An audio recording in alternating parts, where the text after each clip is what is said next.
সুপ্রসুধী সবাইকে প্রীতি ও শুভেচ্ছা। আমি ডাক্তার পলাশ। আজকে পাইলস নিয়ে আলোচনার তৃতীয় পর্বে সবাইকে আমন্ত্রণ জানাচ্ছি। আজকে জেনে নিব পাইলস থেকে বাঁচার ঘরোয়া সমাধানগুলো কি কি। আমাদের লাইফস্টাইল এবং খাদ্যাভ্যাসের পরিবর্তনের ফলে আমরা কিন্তু অনেক রোগ থেকেই নিজেদেরকে মুক্ত রাখতে পারি।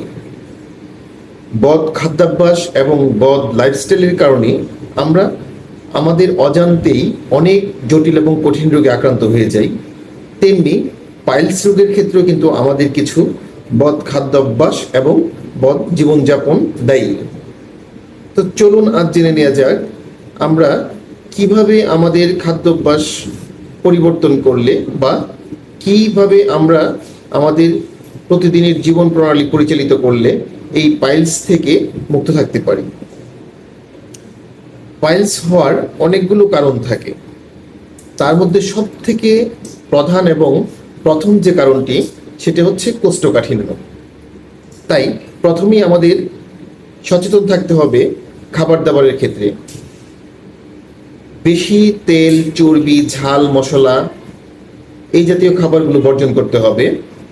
প্রচুর পরিমাণে আঁশ আছে বা ফাইবারযুক্ত খাবার, যেমন শাকসবজি, বিভিন্ন পাতা, এই জাতীয় খাবারগুলো আমাদের বেশি পরিমাণে খেতে হবে। প্রতিদিন বেশি করে পানি পান করতে হবে। 7 থেকে 9 ঘন্টা গভীরভাবে ঘুমাতে হবে। কখনোই আমরা বাথরুমে 5 মিনিটের বেশি বসে থাকবো না। বেশি প্রেসার দিয়ে বা কোচ দিয়ে আমরা বাথরুম করব না। প্রতিদিন 20 থেকে 30 মিনিট কায়িক পরিশ্রম করব।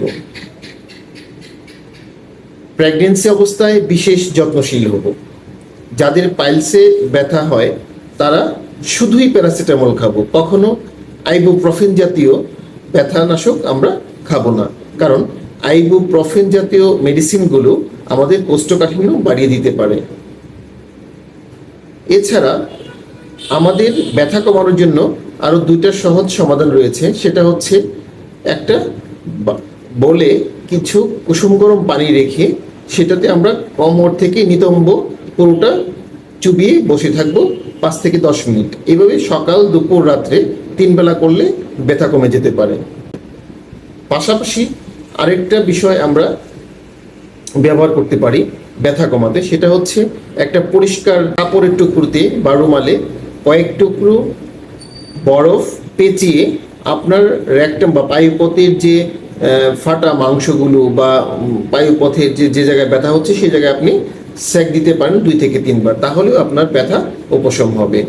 ওজন যদি বেশি থাকে ওজনটা নিয়ন্ত্রণ করার চেষ্টা করব।